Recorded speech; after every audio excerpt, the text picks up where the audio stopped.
Bonjour, je m'appelle Karel Bénistan, je suis médecin coordonnateur du centre de référence des syndromes d'Ehlers dans l'os à l'hôpital Raymond Poincaré à Garches. Je suis par ailleurs rattachée à une équipe de recherche de l'université de Versailles-Saint-Quentin-en-Yvelines. Les syndromes d'Ehlers dans l'os sont des maladies héréditaires du tissu conjonctif responsables d'une hypermobilité articulaire et d'une fragilité des tissus et organes. Ce sont des maladies multisystémiques qui sont souvent responsables de douleurs et de handicaps. En effet, les douleurs rebelles sont souvent au premier plan et touchent presque tous nos malades dès l'enfance et l'adolescence, et elles ont un impact majeur sur leur quotidien.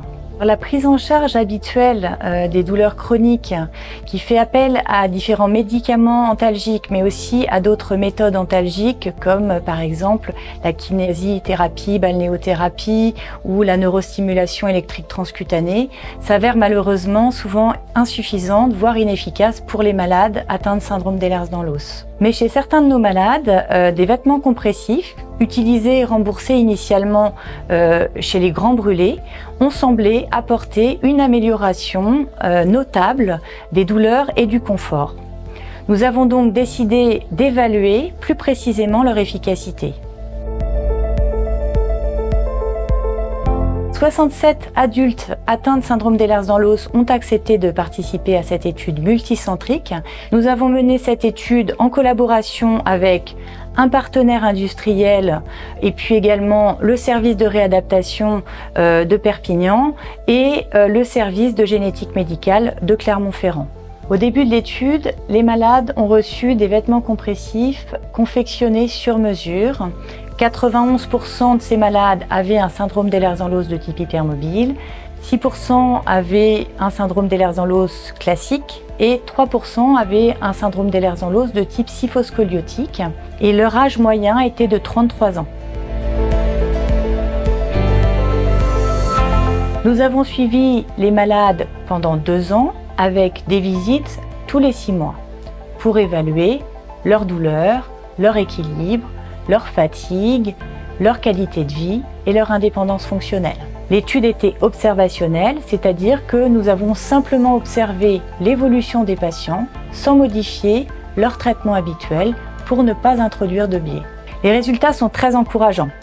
En effet, après 6 mois, les patients ressentaient déjà un bénéfice du port des vêtements compressifs puisque la douleur avait diminué de 25% en moyenne pour l'articulation la plus douloureuse. Et cette amélioration s'est maintenue au cours des 2 ans de suivi. Les participants ont également rapporté qu'ils faisaient moins d'entorses, notamment des chevilles et des genoux, et moins de subluxation, notamment des épaules, mais aussi que leur équilibre, leur qualité de vie et leur capacité fonctionnelle étaient améliorées. Enfin, la grande majorité des patients étaient satisfaits des vêtements compressifs, les trouvant confortables et efficaces. Les vêtements compressifs ne guérissent pas et bien sûr, la douleur peut persister. Mais globalement, les bénéfices sont nets pour les malades. Ces résultats soutiennent leur utilisation dans le cadre de la prise en charge multidisciplinaire en complément de la kinésithérapie, des médicaments et des autres méthodes thérapeutiques visant à améliorer le quotidien des malades. Ces résultats ouvrent aussi la voie à de nouvelles recherches pour notamment leur utilisation par exemple chez les enfants qui n'ont pas été étudiés dans cette étude pour essayer de prévenir les douleurs chroniques dès le plus jeune âge. En France, depuis 2010, les vêtements compressifs sont remboursés pour les patients atteints de syndrome d'Ehlers dans l'os, mais en l'absence d'une étude comme celle-ci montrant leur efficacité, leur remboursement était compromis.